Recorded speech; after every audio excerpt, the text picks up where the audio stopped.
Lotus reality and agro farming వారు premium farm land projects మన పొలం ఫేజ్ 1, 2 మరియు 3 కంప్లీట్ చేసుకొని మన పొలం phase 4 Wasar village at Narayana Khed లో ఆగస్టు 15 ఇండిపెండెన్స్ డే రోజు గ్రాండ్ లాంచ్ చేయడం జరుగుతోంది. లాంచింగ్ మరియు ఇండిపెండెన్స్ డే సందర్భంగా 5 గుంటాస్ ల్యాండ్ అవుట్ రేట్ లో బుక్ చేసుకున్న వారికి 1,50,000 రూపాయల డిస్కౌంట్ తో పాటు 2 గ్రాముల గోల్డ్ ఫ్రీగా ఇస్తున్నారు. పూర్తి వివరాలకు సంప్రదించండి. పూర్వ జన్మలో మనం ఎవరం అసలు? గత జన్మలో మనుషులుగా పుట్టామా, లేకపోతే మరి వేరే ఏదైనా జన్మెత్తామా? మనం ఏ వృత్తి చేసేవాళ్ళం? ఎవరికైనా కష్టాలు కలిగించామా, మోసాలు చేసామా? ఇవన్నీ కూడా మనకి జన్మ చార్ట్ను బట్టి మనం చెప్పేయచ్చు. చాలామందిని కనుక మనం కొరకు చూసుకున్నట్లయితే, ఏమండి నేను రోజు పూజలు చేస్తున్నానండి, పూజలు చేస్తున్నా సరే నాకు ఏది కలిసి రావట్లేదు. ఏ పూజలు చేయనటువంటి వాడు కోటీశ్వరుడు, బిల్డింగ్లు అయిపోతున్నాడండి, కారులో తిరుగుతున్నాడండి అంటారు. అలాగే మరొకడు, ఏమండి తెల్లారితేడు అందరినీ ముంచుతాడండి, అయినా సరే వాడు బ్రహ్మాండంగా ఉన్నాడండి అంటారు. మరి ఒక్కొక్కడైతే ఒక రాజకీయ నాయకుడు, నాకు తెలిసినటువంటి రాజకీయ నాయకుడు యూసఫ్గూడలో ఇలా రేకులు ఎత్తేసి దాంట్లోకి దూకేసి, మరి ఆ కాలంలో అతను అనుచరులు కలిసి అమ్మాయిలను పాడు చేసేసేవారని అనేవారు. మరి ఇవన్నీ ఇలా రకరకాలు. ఇప్పుడు మొన్న జరగలేదా కలకత్తాలో? డాక్టర్ అమ్మని రేపు చేయలేదా? వాడికి ఆ అత్యాచారం చేసిన వాడికి వాడు చేస్తాడు, రేపు పొద్దున ఏదో శిక్ష వేస్తారు, కానీ వాడికి నెక్స్ట్ జన్మలో ఎలా తెలుస్తుంది వీడికి చేశాడని? కాబట్టి అలాగే ఎవరికైనా సరే మనము డబ్బులు ఎగ్గొట్టేసామనుకోండి, రుణానుబంధ రూపేణ పశుపత్ని సుధాలయాం, వాళ్ళు ఎవరో కాదు, మనం పిల్లల రూపంలో వస్తారు, వసూలు చేస్తారనమాట. పిల్లలు ముఖ్యంగా అప్పులోళ్ళు, కానీ మనం వాళ్ళ మీద అమితంగా ప్రేమ చూపిస్తాం. కారణం ఏంటంటే పూర్వజన్మలో వాళ్ళ డబ్బులు మనం తినేసాం. కాబట్టి లగ్న చార్ట్లో మనకి గురు శని యొక్క కదలికలను బట్టి, ప్లేస్మెంట్లను బట్టి, అలాగే 12వ ఇంట ఉన్నటువంటి గ్రహాలు కానీ ఆ యొక్క స్థానాలను బట్టి మనం ఏంటంటే ఈ గత జన్మ అనేటటువంటిది మనం చెప్పగలుగుతాం. మరి గురుడు జీవకారకుడు అని మనందరికీ తెలుసు, అలాగే శని కర్మకారకుడు అని మనకు తెలుసు, కర్మఫల దాత ఆయన. కాబట్టి ఆ శని నుంచి గురుడికి ఉన్నటువంటి స్థానాలు, లేకపోతే ఆ గురుడి దృష్టి ఈ యొక్క శని మీద ఉందా, శని యొక్క దృష్టి గురుడి మీద ఉందా, శనికి గురుడు వెనకాలన్నాడా, ముందున్నాడా, ఇలాంటి అనేకమైనటువంటి అంశాలతో 12ంట ఏ గ్రహమై ఉంది, మరి 12ంట్లో ఉన్నటువంటి గ్రహాల్లో ఏ గ్రహాలు ఉన్నాయి, ఏ రాశి అయి ఉంది 12వది, మరి ఆ ద్వాదశాధిపతి ఎక్కడున్నాడు, ఆ పంచమాధిపతి, ఆ షష్టాధిపతి ఎక్కడున్నాడు, ఇలాంటి టెక్నికల్ ఇష్యూస్ అనేకమైనటువంటివి మనం చూడాలన్నమాట. అందుకనే నాడీ జ్యోతిష శాస్త్రంలో వీళ్ళు పూర్వజన్మ ఏంటి, ఇదేంటి అని ఆ తాళపత్ర గ్రంథాల ద్వారా మనకి చెప్తూ ఉండేవారు వైద్య కోవెల్లో. మరి ఇప్పుడు కూడా అది కూడా బోగస్ అయిపోయినాయి, అగస్త్యనాడి, శివనాడి అన్నీ బోగస్ అయిపోయినాయి అనుకోండి. కాబట్టి ఈ యొక్క పూర్వజన్మలో ఎవరైతే గరుడ పురాణం క్లియర్గా చెప్పబడి ఉంది, మనం చేసినటువంటి పాపాల వల్ల, మనం చేసినటువంటి పుణ్యాల వల్ల మనకి పుణ్యాలైతే ఎలాంటి సుఖాలు వస్తాయి, ప్రతి పురాణంలో కూడా చెప్తారు. విశేషించి మనకి ఈ చెడ్డ పనులు చేస్తే ఏ జన్మలో, ఈ నెక్స్ట్ జన్మలో ఏ శిక్షలు వస్తాయి అనేటటువంటిది గురు చరిత్రలో చెప్పబడింది, అలాగే గరుడ పురాణంలో చెప్పబడింది. ఇప్పుడు ఇతరులు తింటున్నటువంటి అన్నాన్ని, ధాన్యాన్ని దోచేసుకున్నాం అనుకోండి, మనం వేరే వాడి పొట్ట కొట్టామనుకోండి, నెక్స్ట్ జన్మలో మనం మిడతగా పుడతాము. అలాగే మనకి వేరే వాళ్ళ నీళ్ళ దొంగతనాలు ఉంటారు చాలామంది, బోర్ వాటర్ వేసేసి, ఇక్కడ ఆమె కాలనీలోనే కదండి, మనం నీళ్ళే కదండి, ఎవరు చూడొచ్చారు, మోటార్ వేసేసుకొని లాగేసుకుంటున్నాం, అవతల వాళ్ళకి రావాల్సింది. అటువంటి వాళ్ళంతా కూడా చకోర పక్షులు అవుతారు.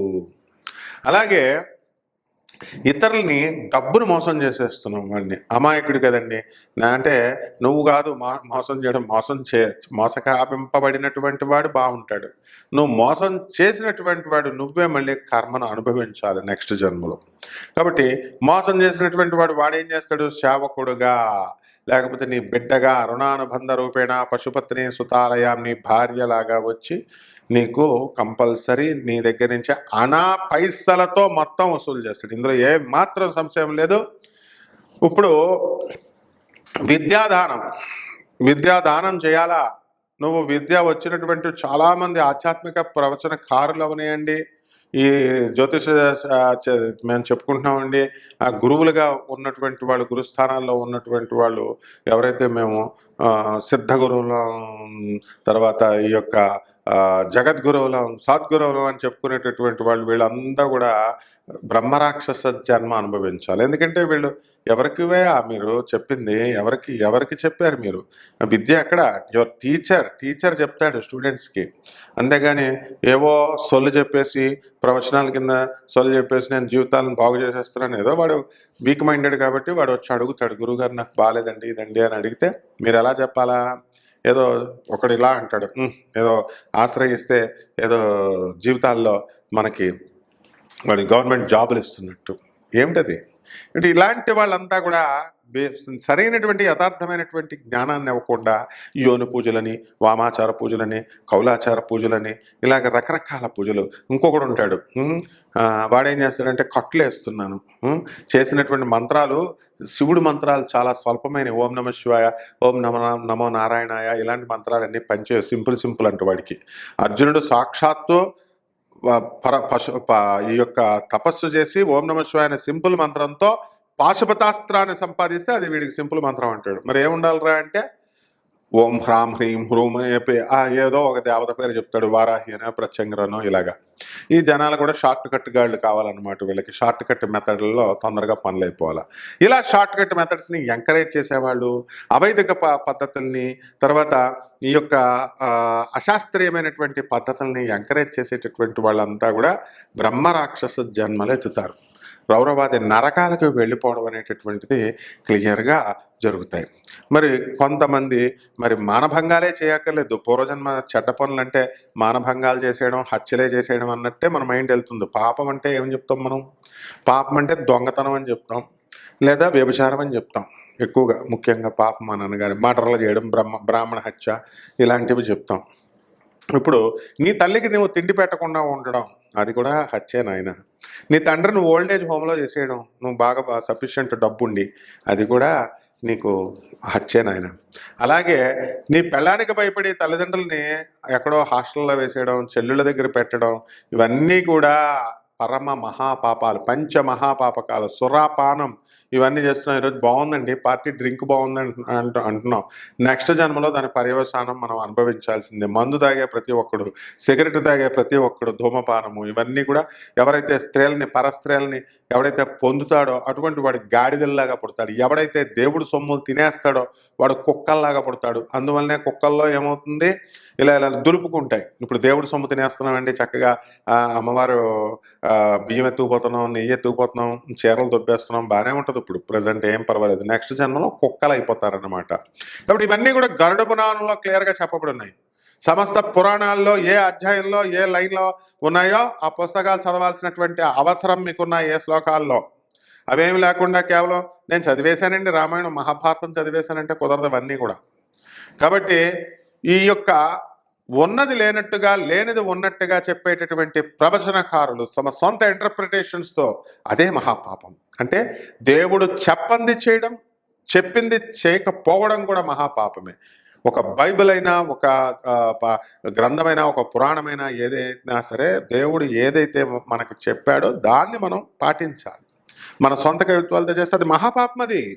కాబట్టి ఈ యొక్క పురాణాలు చెప్పేటటువంటి ప్రవచనకారులు, జ్యోతిష పండితులు ఎవరైతే ఉన్నారో వీళ్ళంతా కూడా యథాతథంగా లేకుండా వాడికి 1,00,000 రూపాయలు వేసేస్తాం, 50,000 వేసేస్తాం, మోసం చేసాం, ఫోన్లు స్విచ్ ఆఫ్ పెట్టేసాం, ఆనందం చాలా బాగుంటుంది. ఇప్పుడు తర్వాత నెక్స్ట్ జన్మలో ఎలా ఉంటుందంటే నువ్వు ఎండిపోయిన చెట్టులాగా.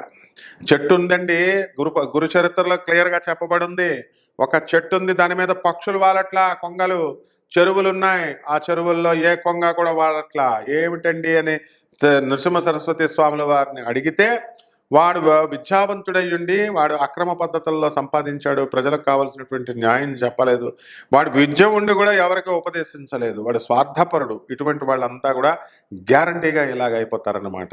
కాబట్టి ఈ చాలా మందికి భర్తలు చనిపోతూ ఉంటారు. ఎందుకండి? శృతిమించిన కామంతో గత జన్మల్లో మనం ఉన్నట్లయితే వాళ్ళకి దేనికోసమైతే నువ్వు పరితపించావో దాన్ని తీసి పడేస్తాడనమాట ఈ జన్మలో దేవుడు. Newton's third law, to every action there is an equal and opposite reaction. అందువలన ప్రతి చర్యకి ప్రతిచర్య ఉంటుంది. శ్రీరామచంద్రుడు చెట్టు చాటు నుంచి వాలిని చంపితే అదే వాలి జరుడుగా ద్వాపర యుగంలో, త్రేతాయుగంలో రాముడు చంపితే ద్వాపర యుగంలో రాముడు మళ్ళీ ఛాన్స్ ఇచ్చాడు. ఆ యొక్క వాలి జర అనే బోయవాడిగా పుట్టి శ్రీకృష్ణ పరమాత్మను చంపుతాడు. పరమ దయాళువు. అందుకనే ఆ తన ద్వారా చంపబడినటువంటి వాడు మళ్ళీ తనను చంపుతాడని తెలిసినా సరే తన శిష్యుడి కింద చేరతానంటే చేర్చుకొని వాడికి ఈ యొక్క విలువిద్యనంతటినీ కూడా నేర్పి అర్జునుడంతటి మహానుభావుని చేస్తే వాడు బాణంతో శ్రీకృష్ణుడిని చంపాడు. కాబట్టి ఈ విధంగా ఈ యొక్క పూర్వజన్మల్లో మనం చేసినటువంటి పాపాల వలన ఇవన్నీ కూడా కష్టాలు అనేటటువంటివి, సుఖాలు అనేటటువంటివి మనకు వస్తున్నాయి. అయితే ఈ కష్టాలు ఎలా పోవాలండి అని అంటే పూజలు చేసుకోవడం వల్ల పోతాయి, మంచి పనులు చేయడం వల్ల పోతాయి అని మనం చెప్పుకోవడం జరిగింది. కేవలం చాలామంది ఏంటంటే ఈ పూజల కోసం, ఈ ఉపశమనం కోసం 1,00,000 రూపాయలు తీసుకొని 50,000 80,000 తీసుకొని ఇది కాదు నాయన పేదవాళ్ళకి పెట్టండి, మరి ఎవరైతే ఆర్ఫన్స్ ఉన్నారో అనాథ పిల్లలు వాళ్ళకి దానాలు చేయండి, వాళ్ళకి తిండి పెట్టండి, వార్ధక్యం ఓల్డ్ ఏజ్ హోమ్స్లో తల్లిదండ్రులు మరి అందరినీ కూడా అప్పచెప్పేసి ఏ దిక్కు ఏ అనాథలుగా ఉన్నటువంటి వాళ్ళందరికీ కూడా అన్నదానం చేయడం, వారికి ఆశ్రయాన్ని కల్పించడం, వాళ్ళకి వస్త్రదానాలు ఇవన్నీ కూడా చెప్పినట్లయితే, బ్రహ్మాండంగా చేసినట్లయితే వీళ్ళందరికీ కూడా పూర్వజన్మాలు చేసినటువంటి కర్మలన్నీ కూడా తొలగిపోతాయి. కేవలం పూజలు చేస్తూ కూర్చుంటేనే సరిపో కుంకాలు, పసుపులు, అగరబత్తీలు బాగా ఈజీగా ఉన్నాయా, అవన్నీ 10 రూపాయలు పెట్టేసి వేసేసి మరి నెక్స్ట్ నాకు కర్మలన్నీ పోవాలండి, వీడు కూడా 1,00,000 రూపాయలు తీసేసుకొని కపట బ్రాహ్మల, కపట జ్యోతిష్కుల, కపట మంత్రగాళ్ళు వీళ్ళు చేసేసి పూజ అయిపోయింది వెళ్ళిరా, నీ కర్మలన్నీ పోయినాయి, వీడు తీసేస్తే పోతాయి ఆ కర్మలు. కాబట్టి ఇప్పుడున్నటువంటి కాలంలో మరి జ్యోతిష పండితులు అవనియండి, లేకపోతే మంత్రగాళ్ళు అవనియండి, ఎవరైనా సరే 1,00,000 రూపాయలకు తక్కువ కాకుండా ఏ పూజలు చేయడం లేదు. ఈ పూజల వల్ల ఏం ఫలితాలు వస్తున్నాయి? కొంతమంది ఒక బ్యాచ్ ఉంటారు, డబ్బులు ఏం చేసుకోగానే స్విచ్ ఆఫ్ ఫోన్లు. రెండో బ్యాచ్ ఉంటారు, యోని పూజలు, వామాచార పూజలు, కౌలాచార పూజలు. తర్వాత మూడో బ్యాచ్ 1,00,000 రూపాయలు పట్టరా, 2,00,000 పట్టరా, 15 లక్షలు పట్టరా, హోమాలు చేసేస్తాం. ఎవడరా నీ గురువు? అసలు గురువుని బట్టి నీకు శాస్త్రం వస్తుంది. నువ్వు విధిని లిఖితాన్నే మార్చేస్తావా? నువ్వు శాస్త్రాన్ని జన్మనే మార్చేస్తావా? నువ్వు ఇంకో బ్యాచ్, నేను గురువుని, సిద్ధగురువుని, సద్గురువుని, జగద్గురువుని, ఏకంగా ఫలానా పీఠానికి అధిపతిని, నేను శంకరాచార్యని, నడిచే దైవాన్ని. ఇవి వీళ్ళంతా కూడా కంపల్సరీ వీళ్ళంతా రవ్రవాది నరకాలకు వెళ్ళిపోతారు. తర్వాత ఇది వీళ్ళు వెళ్ళిపోతారనేటటువంటి విషయం వాళ్ళకి తెలియదు.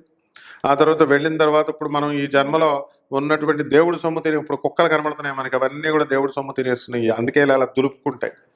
కాబట్టి దులుపుకునే ముందు మనకు అవన్నీ కూడా ముడుచుకొని పడుకున్నప్పుడు దానికి అన్నీ తెలుస్తాయి. అదే గత జన్మ అంతా గుర్తొస్తుంది. కానీ ఒక్కసారి దులిపేసుకుంటే మొత్తం మర్చిపోతుంది. కాబట్టి మీరంతా కూడా మనం మంచి కర్మలు చేయడం వల్ల మాత్రమే మన జాతకాలు మారుతాయి. చెడ్డ కర్మలు చేస్తూ ఉంటే మాత్రం తప్పకుండా మనం నెక్స్ట్ జన్మల్లో ఈ కంటిన్యూ అయ్యి చాలా కష్టాలు అనుభవించాల్సి వస్తుంది. ఇక మరి ఏ రాశుల వారికి మనకి ఏ ఫలితాలు ఇప్పుడు ఉన్నాయి, అలాగే ఏ ఫలితాలు మనకి ఏ రాశుల మీద ఎఫెక్ట్, ఈ గత జన్మల కర్మల ప్రభావం ఎలా పడతాయి, అవన్నీ కూడా తెలుసుకుందాం. తర్వాత మనం పరిహారాలు కూడా మనం రాశుల్లో మనం తెలుసుకుందాం. తులారాశి. ఈ తులారాశికి అధిపతి శుక్రుడు. మరి తులారాశి వాళ్ళంతా కూడా మరి ఏమిటి, ఎందువలన మాకు ఈ జన్మలో ఇవన్నీ కష్టాలు వస్తున్నాయంటే ప్రేమించి దగా మోసాలు పూర్వజన్మలో చేస్తే అంతే. ఒక అమ్మాయి ఉందండి, ఆ అమ్మాయి ఒకరిని ప్రేమించింది, వైజాగ్కి చెందినటువంటి అమ్మాయి. ప్రేమించి వాడి దగ్గర ఏం డబ్బులు లేవండి, ఎంఎస్సి చదివినప్పుడు లవ్ చేస్తుంది. మరి కొత్తగా భర్త వచ్చాడు, కొత్తగా భర్త నల్లగా ఉన్నాడు, అయినా సరే వీడు సంపాదిస్తున్నాడు, వాడు ఏం పెట్టి పోషిస్తాడండి అని మొహమాటం లేకుండా హ్యాండ్ ఇచ్చేసింది. ఆ తర్వాత వివాహం అయింది. వివాహం అయిన తర్వాత కూడా భర్త స్నేహితులతో వీళ్ళు రోజు డైలీ టాకింగ్ ఫోనుల్లో. ఇవన్నీ ఏంటి? ఈ జన్మలో కాబట్టి మనకు తెలుస్తున్నాయి. గత జన్మలో మరి ఆమెకు తెలుస్తాయా? కాబట్టి ఇలాంటి కార్యక్రమాలు చేసినటువంటి వాళ్ళు ఎవరైతే ఉన్నారో ప్రేమలో దగాలు, మోసాలు చేసి ఆడపిల్లల్ని మోసం చేసిన మగాళ్ళు లేదా మగాళ్ళని మోసం చేసిన ఆడవాళ్ళు కూడా ఉన్నారు కాబట్టి ఇప్పుడు మనం చూస్తున్నాం కాబట్టి ఇటువంటి వాళ్ళంతా కూడా ఈ తులారాశిలో జన్మించి వీళ్ళు భార్య భర్తల మధ్య గొడవల రూపంలో కానీ లేదా సంతానం మనశ్శాంతి లేకపోవడం, పిల్లలు అస్సలు చదవరు పుస్తకాలు తీసి మీరు ఎంత మంచి కార్పొరేట్ స్కూల్స్ ఎంత మంచి ట్యూషన్లు హోమ్ ట్యూషన్లు పెట్టించినా సరే ఇవన్నీ కూడా రావు. ఇలా చేసినటువంటి వాళ్ళందరూ కూడా మంచి ఇక్కడ అన్నం తింటారు, ఎదురింట్లో చేయి కడుగుతారు. అంటే మీరు తిరిగేది ఒకళ్ళతో పొగిడేది ఇంకొకళ్ళని. భర్త పట్ల కృతజ్ఞతతో ఉంటారు. భర్త సొమ్ము తింటూ ఉంటారు, భర్తకి ఇచ్చారు. భర్త ఫ్రెండ్స్తో మీకు ఏంటి పని అసలు? మీరు భర్త ఫ్రెండ్స్తో ఫోన్లు ఏంటి అసలు? మీకు గురువు అంటే గురువుతో మాట్లాడతారు మీ సమస్యలు చెప్పుకోవడానికి. ఇలాంటి సమస్యలు పరాయి మగాళ్ళతో రెచ్చిపోయే స్నేహాలు, పరాయి స్త్రీలతో రెచ్చిపోయే స్నేహాలు ఎవరైతే వీళ్ళంతా కూడా గత జన్మల్లో చేశారో ఈ జన్మల్లో తులారాశిలోకి వచ్చి ఆర్థిక ఇబ్బందులు, ఆ తర్వాత వీళ్ళంతా కూడా వ్యయాల్లో డబ్బులు బాగా ఖర్చు అయిపోతున్నాయండి అని అనడం, మనశ్శాంతి లేదండి అస్సలు అని అనడం, ఇలాంటి పూర్వజన్మ కృతం పాపం రోగ రూపేణ పీడిత, పూర్వజన్మల్లో ఎవరైతే పాపాలు చేశారో అటువంటి వాళ్ళందరినీ కూడా ఈ యొక్క జన్మలో వ్యాధుల రూపంలో మీకు చక్కగా పీడిస్తూ ఉంటాయి. ఎవరికైతే బొల్లి వ్యాధి వస్తుంటుందో చూడండి. తర్వాత పిల్లిని చంపేసినటువంటి వాళ్ళకి ఇలా పొలుసు కింద శరీరం ఊడిపోతుంది. వీళ్ళంతా పిల్లుల్ని చంపేశారనమాట.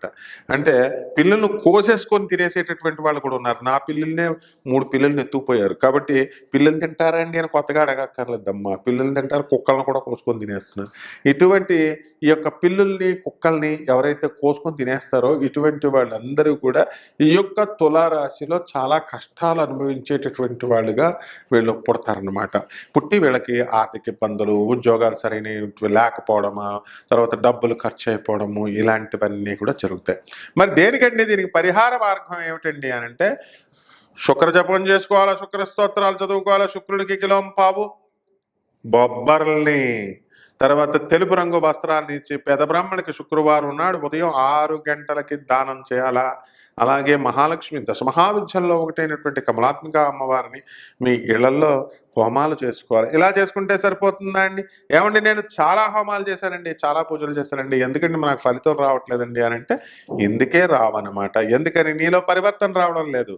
కేవలం పసుపు కుంకాలు వేసేసి అగరబత్తీలు చూపించేసి పువ్వులు ఎట్టేసి దేవుడా నేను చేసేసాను నాకు అయిపోయిందంటే సరిపోద్దా నీకు?